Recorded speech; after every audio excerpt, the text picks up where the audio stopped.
रेखा सिंह। और दोस्तों, हम आपके लिए एक स्पेशल कार्यक्रम लेकर आए हैं अग्निपथ योजना पर। आप जानते ही होंगे अग्निपथ योजना के बारे में। यदि विस्तार से नहीं जानते तो हमारे चैनल पर उसका एक वीडियो भी है, जिसे आप देखकर ही अंदाज़ा लगा सकते हैं, जान सकते हैं विस्तार से कि अग्निपथ योजना वास्तव में है क्या। अब सवाल ये कि अग्निपथ योजना जिसे देश की सरकार, केंद्र सरकार युवाओं को ध्यान में रखकर लाई है, वही युवा आक्रोश में हैं, विरोध कर रहे हैं अग्निपथ योजना का। अग्निपथ योजना को मोटे शब्दों में एक वाक्य में मैं कहूँ, 4 साल के लिए सेना में भर्ती किए जाएंगे युवा और 4 साल के बाद उन्हें रिटायरमेंट दे दी जाएगी। एक मुश्त 12 लाख के करीब की राशि उन्हें सेवा निधि के तौर पर उस वक्त दी जाएगी। कार्यकाल में तो वेतन मिलेगा ही, पहले साल में 30,000, दूसरा साल 30,000 और चौथे साल तक बढ़ के वो 40,000 पर पहुंच जाएगा। ये एक योजना है जिसमें और भी बारीक कुछ मोटे मोटे पॉइंट्स हैं, लेकिन देश का युवा बहुत आक्रोश में है योजना को लेकर। अब देश के युवा की जो भी प्रतिक्रिया है वो आप देख रहे हैं, लेकिन ऐसे लोग जो सेना में रह चुके हैं उनकी इस पर क्या प्रतिक्रिया है, वो योजना को लेकर क्या सोचते हैं, उसी को लेकर आज का हमारा ये पैनल है, जिसमें हमारे साथ 3 खास मेहमान जुड़े हैं। रिटायर्ड सूबेदार जीतराम जी हैं हमारे साथ, आपका बहुत बहुत स्वागत है। रिटायर्ड कैप्टन श्यामलाल जी हैं, आपका भी बहुत बहुत स्वागत है। और रिटायर्ड सूबेदार ललित कुंडे जी हैं, आप तीनों का कार्यक्रम में बहुत बहुत स्वागत है। तो सबसे पहले एक एक करके मैं आप तीनों से जानना चाहूँगी कि इस योजना को लेकर आपका क्या सोचना है। सूबेदार जीतराम जी। अब ऐसा है कि 4 साल के बल्कि 5 साल तक तो एक रिक्रूट ही माना जाता है। उसकी कोई कंप्लीट ट्रेनिंग हो नहीं पाती। 5 साल में ये तो हो जाता है कि हाँ ये ठीक है, लेकिन अब जब गवर्नमेंट ने ये कर ही दिया, अगर इसी दौरान लड़ाई हो गई 4 साल के अंदर, तो उस टाइम पर जो सिपाही यही होंगे, दूसरा सीनियर अफसर होंगे, जेसीओ जो होंगे, एनसीओ होंगे, लेकिन सिपाही इनके साथ कोई पुराना नहीं होगा। उससे क्या है, जवान का मनोबल कम होता है।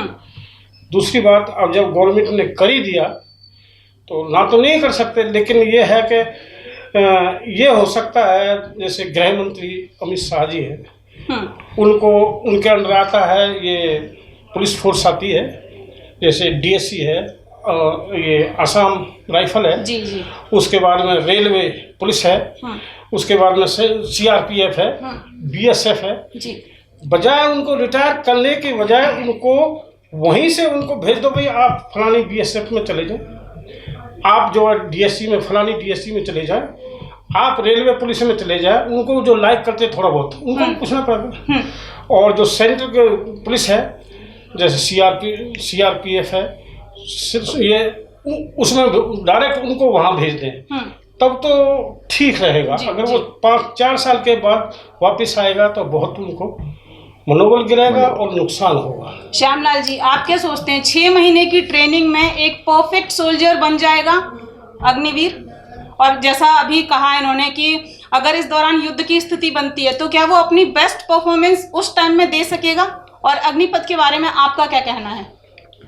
जो ये गवर्नमेंट की पॉलिसी आई है जी, पहले भी ये शॉर्ट सर्विस कमीशन था जी, वो 5 साल का था ऑफिसर्स के लिए जी। उससे पहले वुमेन कमीशन आया था। वुमेन कमीशन भी टेम्परेरी था, तो वो पहले 5 साल के लिए था, फिर उसके बाद में 9 साल के, फिर 14 साल के लिए, 19 साल के लिए, और उसके बाद में फिर वो परमानेंट कमीशन हो गया। अब ये जो परमानेंट कमीशन हो गया तो उस टाइम पे भी इसका बहिष्कार हुआ था। क्यों? एक लड़कों की जगह लड़की आ गई, उतनी वैकेंसी तो उन्होंने कवर की। बिल्कुल। उसके बाद में इसी तरह से इसी संदर्भ में ये अभी जो अग्निपथ वाला जो ये लेकर के आए हैं जी, तो इससे मैं बहुत इत्फाक नहीं रखता। ट्रेनिंग इसमें सोल्जर तो पूरी लाइफ ट्रेनिंग करता है जी, और एक्सपीरियंस गेन करता है। कारगिल का एक्सपीरियंस हमारे पास में है, दूसरा भी चाइना के साथ में गुत्थम गुत्था की जो लड़ाई हुई थी वो एक एक्सपीरियंस है। अभी रसिया के साथ में जो ये युद्ध चला था इसका एक एक्सपीरियंस है। इससे पहले कई रिफॉर्म्स हुए थे सेना के अंदर, और ये ट्रेनिंग का एक पार्ट्स होता है, वो होता रहता है।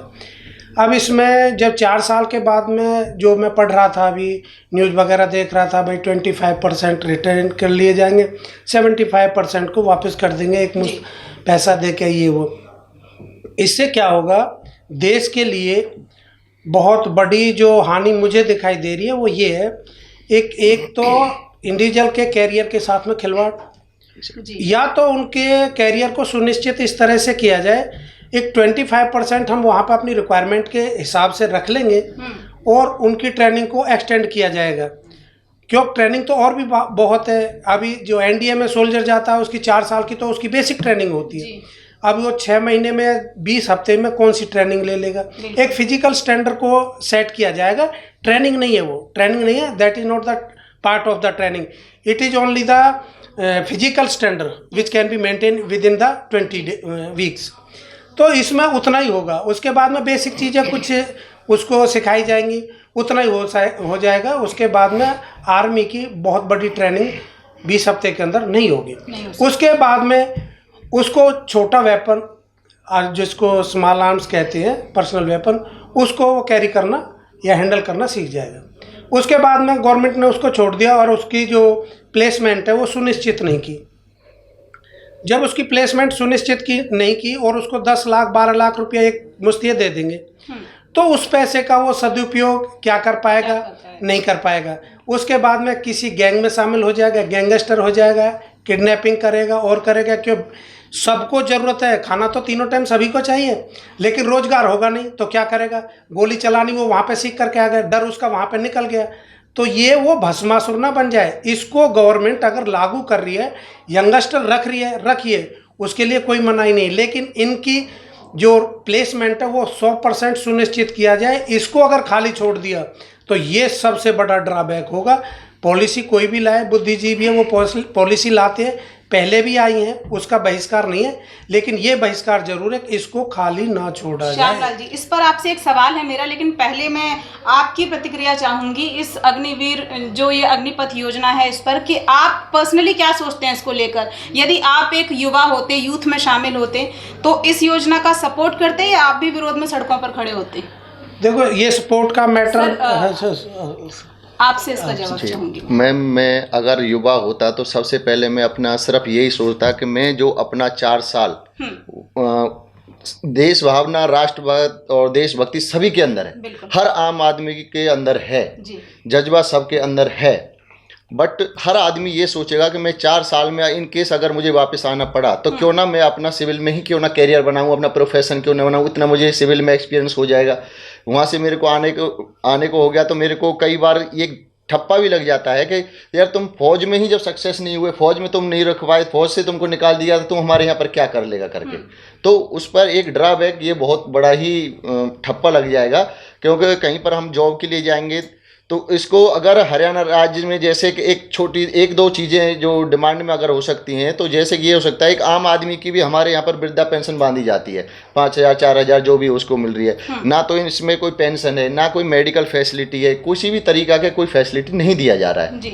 दूसरा, अगर मैं ये सोचूंगा कि भाई मैं तो अगर इनकेस में अभी इन्होंने बोला ITI कर लेंगे, फैसिलिटी है लेकिन वो सिर्फ 4 साल के विद इन 4 ईयर, जब तक आप सेवा में हैं। एग्जैक्टली। अगर हमको कोई हाई एल्टीट्यूड पे हमको पोस्टिंग कर दिया 1-2 साल के लिए, तो वहाँ पर हमारे को लाइफ टाइम की कुछ ऐसी बीमारियां लग जाती हैं जो हमारे लाइफ टाइम हमको वो दवाइयाँ मेडिसिन लेनी पड़ेंगी, तो वो हमारे को कोई कवर नहीं है। 4 साल में ट्रीटमेंट होगा, उसके बाद हमको कोई लाइफ टाइम की कोई ऐसा डिसऑर्डर हो गया तो उसका फिर कौन हमारे को देखभाल करेगा बाद में।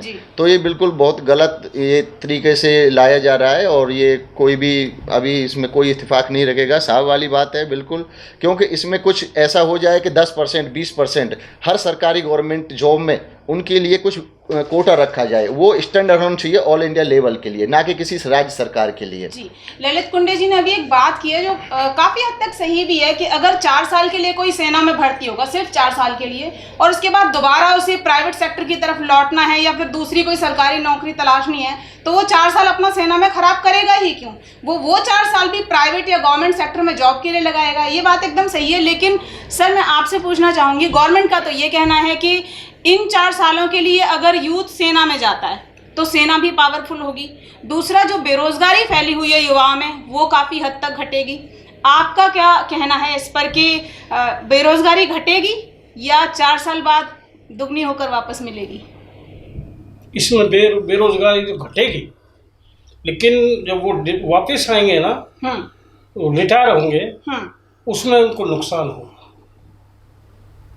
कि सेना से जब वापसी आएंगे तो गवर्नमेंट तो उनको ये आश्वासन दे रही है कि जब आप वापस लौटेंगे तो जैसे कई राज्य सरकारें हैं जिसमें मध्य प्रदेश है, इन्होंने ये कहा है कि हम आपको सरकारी नौकरियों में प्राथमिकता देंगे, आप हमारी प्रायोरिटी पर रहेंगे, जब भी सरकारी नौकरी में कहीं वैकेंसीज निकलेंगी तो। अब जो 75% लौटेंगे उनको ये आश्वासन तो दिया जा रहा है, लेकिन वो धरातल पर कितना सही बैठेगा? ये तो खाली ऐसे जी, वो राजनीतिक वो है, ढकोसला बोलते हैं जिसको जी, वो नहीं चलेगा। नहीं, आज बीजेपी है, कल कांग्रेस आएगी, सरकार की अपनी पॉलिसी होंगी, मोनोपोली होगी, इसको तो कोई परमानेंट सॉल्यूशन नहीं है मैम। ये तो मैं आपको एक ये चीज़ बताता हूँ, ये जो बताया है बोला उसमें प्रायोरिटी दी जाएगी, एक्समैन को अभी भी प्रायोरिटी दे रहे हैं, तो क्या सारे एक्समैन प्लेसमेंट हो जा रहे हैं? बिल्कुल भी नहीं हो जा रहे, ये तो गलत है। ये श्योरिटी दे रहे हैं, मैं बोलता हूँ अगर श्योरिटी देनी है तो वहीं से सिलेक्शन करके वहीं से सेंट्रल गवर्नमेंट में भेजिए जहाँ पर भी आपको एम्प्लॉय करना है, उसमें CISF है। ये भी चीज है कि बैच भी अलग होंगे, रैंक्स भी अलग होंगे, भेदभाव की स्थिति भी आएगी, भेदभाव बहुत ज्यादा कंट्रोवर्सी बढ़ जाएगी मैम। फौज में वो भी बोल देगा कि अगर मुझे हार्ड ड्यूटी करनी है, मुझे तो 4 साल रहना है, मैं क्यों तुम्हारी ये हार्ड ड्यूटी करूंगा? वो गंभीरता नहीं आएगी, वो गंभीरता नहीं आएगी उसके अंदर। ये एक पॉइंट है कि अग्निवीर कहकर सरकार उतार तो रही है सेना में युवाओं को, लेकिन शायद ये 4 साल का आंकड़ा जब ये युवा सुनेंगे तो वो गंभीरता शायद इस सेवा को लेकर उन यूथ में ना आए जो अग्निवीर बनकर सेना में उतरेंगे। मैं सही कह रही हूँ? बिल्कुल आप सही कह रही है। एक चीज और है, ये बोल रहे हैं जो आपने बेरोजगारी वाली बात की, बेरोजगारी इससे कैसे खत्म होगी? इससे 0% भी बेरोजगारी खत्म नहीं होगी। क्यों नहीं होगी? जितनी आर्मी की वैकेंसी मतलब निकलेंगी उतनी तो फिलअप होंगी, वो तो कंटिन्यूस बेस पे है, जितनी ऑथराइज आर्मी है उतना आपको रिक्रूटमेंट करना पड़ेगा। तो इसमें 60,000 सालाना का होता था, अभी 45,000 भर्ती, तो इसका मतलब वो रिड्यूस हो गया, तो वैकेंसी तो और कम होगी, तो बेरोजगारी तो और बढ़ी। इससे तो बेरोजगारी से कोई कंसर्न नहीं है, बेरोजगारी तो उतनी रहेगी जितनी अब है, इससे कोई बेरोजगारी पे फर्क नहीं पड़ेगा। क्यों? एक जितनी आर्मी के अंदर रिक्वायरमेंट है वो तो आपको रिक्रूटमेंट करना पड़ेगा, ये आपकी मजबूरी, आप उसको अपनी मर्जी से रिड्यूस नहीं कर सकते। फिर उसके बाद में बेरोजगारी तो जब बढ़ेगी जब उनको खाली छोड़ दोगे आप। आपने वहां से फिर आपको क्या जरूरी है भाई, आप 25% रखे 75% वापस कर रहे, आप उतना ही रिक्रूटमेंट करो जितना आपको जरूरत है, आप लेकर के वापस क्यों छोड़ रहे हैं इसको, वो वजह बताओ। बाकी इसका मतलब तो ये रहा, CISF की भर्ती बंद, पुलिस की भर्ती बंद, रेजिमेंट ये आसम राइफल की भर्ती बंद। क्यों? आपका ही उधर आएगा तो आपने यहाँ पे बेरोजगारी शुरू कर दी। वो तो आपने, आप गोटी को यहाँ रखो वहाँ रखो, एक जगह तो आपने खाली छोड़ दी। तो ये तो कोई बात नहीं रही, इसमें कोई दम नहीं है। स्कीम की बातों को सुनकर मोटी मोटी जितनी उसने समझी हैं उनको सुनकर सड़कों पर उतरा है, लेकिन आप लोग जो व्यूवर हैं, जो देख रहे हैं, जिनका इस विषय से कोई ताल्लुक नहीं है लेकिन विषय समझना बहुत ज़रूरी है, उनको भी मैं इन सभी के माध्यम से समझाना चाहूँगी कि विरोध की असली वजह क्या है, 4 साल के अलावा और क्या वजह है कि यूथ सड़कों पर है, आपसे जानना चाहूँगी। मैम, उनको कोई भी बेसिक बेनिफिट्स नहीं दिए जा रहे हैं। सपोज दैट अगर उनको भाई 4 साल रखे जाते, ठीक है, तुम्हारी 5,000 6,000 एक मिनिमम पेंशन निर्धारित हो, कम से कम ऐसा हो जाए कि हमारा थोड़ा कुछ सपोर्ट मिलेगा, जैसे कि हमारे को हरियाणा गवर्नमेंट में जैसे रखा जाता है। अभी जो रेगुलर इस वक्त में हैं, जो आर्मी में जिस रैंक के लिए भर्ती हो रही हैं, वेतन शायद इससे कम ही है, वेतन बहुत ज्यादा कम है। अग्निवीरों का वेतन ज्यादा है, 30,000 प्रति माह से शुरुआत होगी। मैम, इतना हमारा जो बेसिक ट्रेनिंग के अंदर हमारा अपना पर्सनल खर्चा भी हो जाता है, उसमें ऐसा नहीं है कि गवर्नमेंट का ही टोटल उस पर हमारा वो होता है खर्चा, अपना पर्सनल भी बहुत खर्चे हो जाते हैं। दूसरा मैं एक चीज़ बताएंगे कि भाई 6 महीने का एक बेसिक ट्रेनिंग तो उनको दे दिया, फिजिकल फिटनेस और वो देख लिया, बट ये टेक्निकल ट्रेनिंग जो कहते हैं ITI कराएंगे, ये कराएंगे, तो टेक्निकल ट्रेनिंग भी उनकी काफ़ी लंबी हो जाती है और उस ट्रेनिंग को लेने के बाद वो घर आ जाते हैं। अगर उनको ये ट्रेनिंग देने के बाद उनको घर दे दिया गया तो उनको कोई फैसिलिटी नहीं दी गई, तो यहाँ पर आने के बाद मैं फिर दोबारा से वही कहूँगा कि इनको कोई किसी तरीका की उनकी फैसिलिटी नहीं दे रही। अभी हमारे हरियाणा गवर्नमेंट ने क्या किया है, हरियाणा में SPO करके स्पेशल पुलिस ऑफिसर के लिए फौजियों को एनरोलमेंट किया गया, वो बहुत अच्छा कदम है, क्योंकि उनको एक तो ट्रेंड सोल्जर मिल गया, उनको ट्रेनिंग नहीं करानी है, उनको किसी तरीका का कोई खर्चा नहीं होगा गवर्नमेंट का, उनको हर तरीका से एक वेल डिसिप्लिन और well educated well trained soldier मिल रहा है। तो इसी तरीका से अगर करना है तो ऐसे करे कि भाई तुम 4 साल जो भी होके आएगा 10% 20% हरियाणा पुलिस में रिजर्व या जो भी पुलिस फोर्स होगी, राज्यों की जो भी वैकेंसी निकलेंगी उसमें इतना कोटा दे दिया जाए, तो हर आदमी को ये भी लगेगा कि अगर मैं वहाँ से अग्निवीर वाला अपना कोर्स करके 4 साल का अगर आ भी जाता हूँ तो मेरा 10% 20% पुलिस के लिए निर्धारित है, और उसका वो एज कैलकुलेशन ना करी जाएगी। अगर नहीं करी जाएगी तो उसको एज रिलैक्सेशन मिल जाएगा। अगर ये मुद्दा आता है तो सिर्फ वही लोग जो अग्निवीर बनेंगे आगे उन्हीं के लिए रोजगार के रास्ते रहेंगे। हर साल जो नए बेरोजगार आते हैं अभी जिस तरीका से मैम हमारे लिए एक्स सर्विसमैनों के लिए रिजर्वेशन कोटा होता है कि 5% 10% हर जगह में कि भाई एक्स सर्विसमैनों की इतनी वैकेंसी है, उसी तरीका से अग्निवीर के लिए भी एक छोटा सा एक कोटा रखा जाए, जिससे उनको भी होप रहे कि हम आने के बाद एक हमारे लिए एक रिजर्वेशन कोटा है। जैसे हर फौजी आदमी सोचता है कि नहीं यार मेरा अपना हरियाणा गवर्नमेंट में हमारे को एक्स सर्विसमैन कोटा में मेरा सिलेक्शन हो जाएगा या उसमें हो जाएगा, तो हर जगह एक छोटा सा एक कोटा होता है, तो उसको भी कहीं ना कहीं उनको रखना चाहिए था। बट एकदम से सपाट हम ये कह दें तो हर आदमी के मन में भी तो ये पैदा हो जाएगा कि भाई मैं 4 साल में मैं इतना टफ ड्यूटी क्यों करूंगा, क्योंकि इतनी टफेस्ट जगह आ जाती हैं। अगर हम उनको पोस्टिंग करेंगे तो वो अपना घर पे बैग उठा के आ जाएगा। किसी समृद्ध परिवार से, थोड़ा ठीक परिवार से, वो बोलेगा मेरे को जरूरत ही नहीं है, मैं तो अपने घर जा रहा हूँ। किसी दूसरे सेक्टर में सरकारी संस्थान में एक रिजर्व कोटा एक छोटा सोल्यूशन है, परफेक्ट सोल्यूशन हम इसे नहीं कह सकते, क्योंकि जो 75% वापस लौटेंगे सभी को नौकरी सुनिश्चित नहीं होगी। लेकिन सरकार का ये कहना है कि 4 साल में अगर हर बार अग्निवीरों की जैसे जैसे भर्ती होगी हमारी सेना आत्मनिर्भर हो जाएगी, ज्यादा यूथ सेना में होगा। अभी क्या हो रहा है कि 80% जो रक्षा बजट है 80% उसका पेंशन और सैलरीज में जा रहा है, बचा 20% उसी में से वेपन्स खरीदना है, नई टेक्नोलॉजीज भी लेनी है।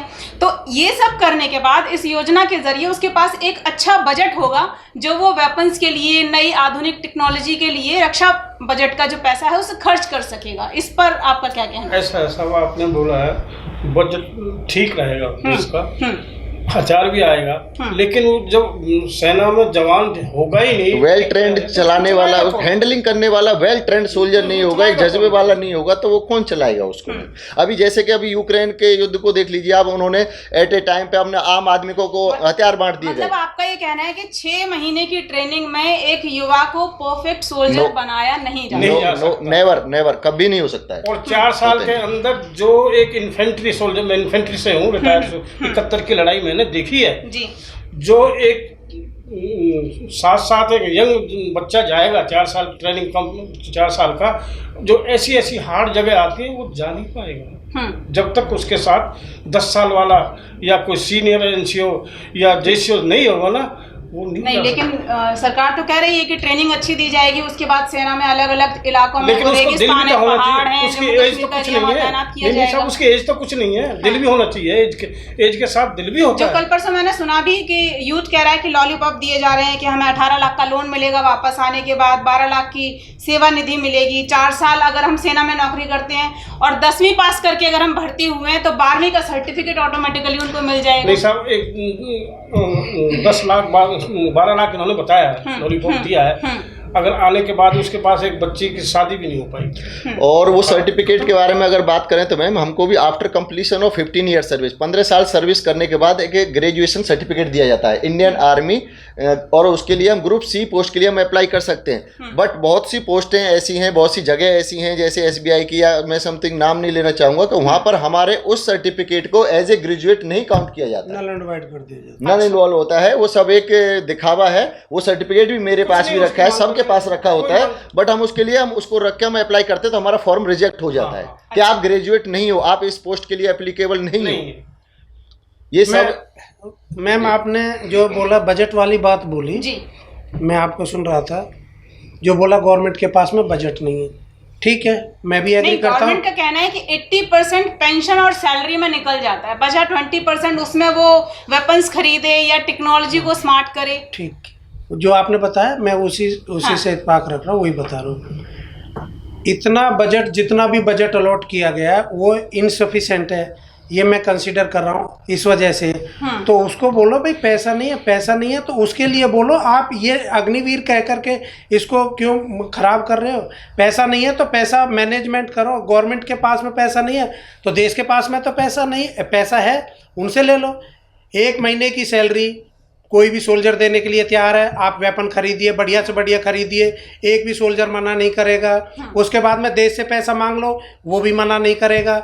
आप बजट को बीच में मत लाइए, अगर बजट बीच में ला रहे तो आप पैसा मांगो, आपके पास में नहीं, देश से मांगो। रेवेन्यू बढ़ाइए, टैक्स लगाइए, जो लग रहे हैं आज कौन से कम है। आप पैसे का रोना रोइए ना, फिर ये रोना मत रोइए। नहीं तो टैक्स तो अभी भी बढ़िया दे रही है, और ले, अगर इससे भी पे, अगर ये भी इनसफिशिएंट है और ज़्यादा ले लो, और ज़्यादा ले लो। लेकिन उसके बाद में इसको तो मत, हरियाणा गवर्नमेंट है, उसके पास में सोर्स ऑफ इनकम बहुत ज़्यादा नहीं है, फिर भी वो 2500 रुपया एक आदमी को पेंशन दे रही है, और उधर से तुम लोग पेंशन को बंद कर रहे हैं। ये तो बात समझ में आती नहीं। एक दिन के लिए एमपी बन गया, एमएलए बन गया, जो भी बन गया, उसकी पेंशन लागू होगी। 60 साल जो सर्विस कर रहा है उसकी पेंशन को आप बंद कर रहे हैं। इनजस्टिस नहीं है तो क्या है? अच्छा, 4 साल के लिए अग्निवीर है, अभी पेंशन नहीं है, सेवा निधि हटा के पेंशन कर दी जाए तो योजना सही है? आपसे पूछ रही हूँ। हाँ, कुछ हद तक जो हमारे युवा हैं या हमारी सोच है उस पर बहुत कुछ इफेक्ट पड़ेगा, क्योंकि एक उसका एक परमानेंट सोल्यूशन है। हाँ। अभी अगर आप देखें तो हमारे केजरीवाल जी हैं, माननीय मुख्यमंत्री, वो जहाँ पर सरकार बनाते हैं वहाँ पर ये फ्री और वो फ्री और ये फ्री। हाँ। वो फ्री का पैसे को आप अपने गवर्नमेंट या अपने देश के, अपने राष्ट्र के लिए क्यों नहीं उसको इन्वेस्ट किया, उन पर अंकुश क्यों नहीं लगाया जा रहा है? अपनी सुरक्षा के साथ खिलवाड़ किया जा रहा है। मैं बीच में रोक रही हूँ आपको। ललित जी, अगर 4 साल बाद पेंशन शुरू कर देती है सरकार तो पेंशन, चलिए वो एक बोझ बढ़ेगा सरकार पर, लेकिन कहीं ना कहीं खुद निठल्लापन नहीं आएगा यूथ में कि 4 साल बाद ही उसे पेंशन मिलने लगी, फिर वो कुछ और करने की भावना। वो बिल्कुल गलत है। 4 साल में अगर पेंशन दे दोगे तो उसके बाद में वो और ज़्यादा गलत हो जाएगा, वो और ज़्यादा गलत हो जाएगा। क्यों गलत हो जाएगा? फिर तो वो निकम्मा हो गया और उसका जन्म सिद्ध अधिकार हो गया, उसमें उसका काम चल जाएगा। ये बिल्कुल गलत डिसीजन है, इसके फेवर में नहीं है। जीतराम जी, तो क्या फिर 4 साल को बढ़ाया जाए, कार्यकाल बढ़ाया जाए 4 साल से? कम से कम 15 साल, कम से कम 15 साल, और उसके बाद में पेंशन लागू होती है, वो जरूरी चीज है। लेकिन अगर सरकार इसको 15 साल कर देती है और पेंशन लागू नहीं करती, एक मुश्त सेवा निधि देकर बोल देती है कि यही था आपका, वो गलत है। अब उसका वो गलत के बताऊंगा क्यों गलत है। इसलिए गलत है, एक जो एक मुश्त पैसा आया, किसी के पास में आ जाओ, पैसा कितना भी आ जाओ, किसी के भी पास में आ जाए, वो 2 महीना में, 4 महीना में, 6 महीना में, साल भर में अपनी जगह पकड़ जाएगा। उससे इमीडिएट रिटर्न आएगा नहीं आएगा ये एसर्टेनिटी है, ये कोई सेविंग होगी ये जरूरी नहीं, जरूरी नहीं। फिर उसके बाद में जो ये पेंशन मिलती है वो ज़्यादा थोड़ी जो भी है, कम से कम उससे उसकी आजीविका चलती रहेगी, वो प्रभावित नहीं होगी, और इन एडिशन वो कुछ ना कुछ अपना काम करेगा तो उसका मतलब अपने घर का यापन कर सकता है, अपने परिवार को पाल पोस सकता है, ये चीज़ है। लेकिन जो ये चीज़ लागू किए, इसके तो ना कोई सिर है ना कोई पैर है। भाई तुम 4 साल के लिए लग रहा, 15 साल के लिए किसने मना किया? किसने 20 साल के लिए मना किया? इससे पहले भी सेना के अंदर है ये 4 साल वाला। इसका मतलब क्या है? तुम मुझे बताओ, इसको ट्रेंड करके कहाँ पे आप इसको प्लेसमेंट दे रहे हो, और उस प्लेसमेंट को जहाँ पे दे रहे हो उसको सुनिश्चित किया है क्या? 100% अगर सुनिश्चित है, यहाँ पर तुम लोग सोल्जर रख रहे हो, ठीक है, उसके बाद में ये चीज़ मतलब आपने सुनिश्चित करना, एक वो जहाँ से आप आ रहा है, जाने के बाद में उसकी प्लेसमेंट सुनिश्चित है। और अगर यदि ऐसा नहीं है तो आप आर्मी के अंदर रेगुलर प्लेसमेंट बढ़ाइए, रिक्रूटमेंट कीजिए, और वेपन भी खरीदिए, कोई मना नहीं है। अगर किसी के पास में पैसा नहीं है तो बीइंग ए एक्स सर्विसमैन, मैं कहता हूँ एक हमारी पेंशन है जो, उसमें से 1000 रुपया पर मंथ कट कीजिए, 5000 कट कीजिए, या महीना की सैलरी लीजिए, हम देने के लिए तैयार है। आप वेपन खरीदिए और रेगुलर आर्मी जितनी अथराइज है उसको आप रखिए, प्रॉपर ट्रेनिंग दीजिए और उनको रखिए। ये जो ड्रामा है ये बिल्कुल क्लियर नहीं है, ये विजन भी क्लियर नहीं है किसी की भी, हमारी समझ में तो नहीं आ रहा बीइंग ए आर्मी पर्सनल। अगर यदि किसी की समझ में आ रहा तो वो हमें डिबेट में आकर के समझा दे कि भाई इसके लाभ ये, हानि ये। हानि तो हमें जरूर दिखाई दे रही है, लाभ हमें इसमें कुछ भी नहीं दिखाई दे रहा। बिल्कुल। मैं नाम नहीं लेना चाहूँगी, लेकिन एक इंटरव्यू है जो मैंने हाल ही में पढ़ा है, जिसमें उन्होंने लिखा है कि न्यूक्लियर पावर से लेस कंट्रीज़ हैं हमारे सामने, हमारे दुश्मन हैं 2-2 ताकतवर, उनसे लड़ने के लिए हमारे पास एक सशक्त सेना होनी चाहिए जिसमें युवा की अच्छी भागीदारी हो। ये जो योजना है, जिसे अग्निपथ योजना का नाम देकर सरकार ने 14 जून को लॉन्च किया है कि 4 साल के लिए उसमें युवाओं की भर्ती होगी, इसके ज़रिए अपनी आर्मी को स्ट्रांग बनाने की, पावरफुल बनाने की एक कोशिश सरकार कर रही है।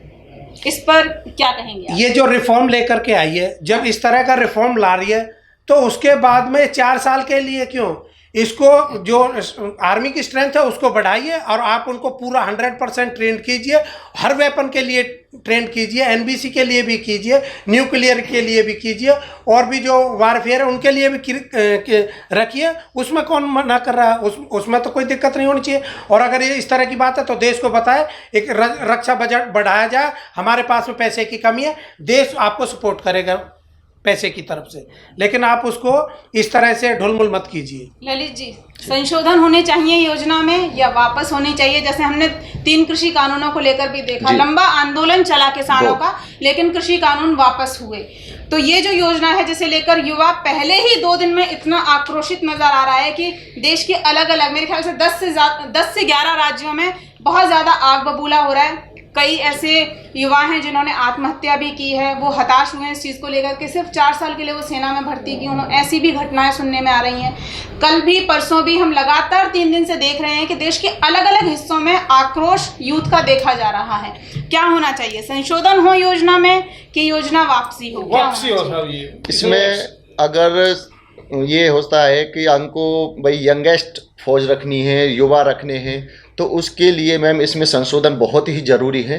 एक एज लिमिट होती है जब परिवार की जिम्मेवारी या हमारे शरीर के विकार ऐसे होते हैं, उस समय हम कुछ अवस्था में ऐसे आ जाते हैं, या फिर हम कहीं हाई एल्टीट्यूड में कहीं पर ऐसे फील्ड में पोस्टिंग हो गए तो हमको कुछ ऐसी बीमारियां लग जाती हैं जो हमारे लाइफ टाइम रहती हैं। तो उससे हम युवा की जगह नहीं रह पाएंगे, तो उनको मेडिकल कैटेगरी दे के जैसे उसको सेवा दी जाती है, मेडिकल बोर्ड आउट कर दिया जाता है, तो उसकी एक संशोधन इसमें बहुत ही ज़रूरी है।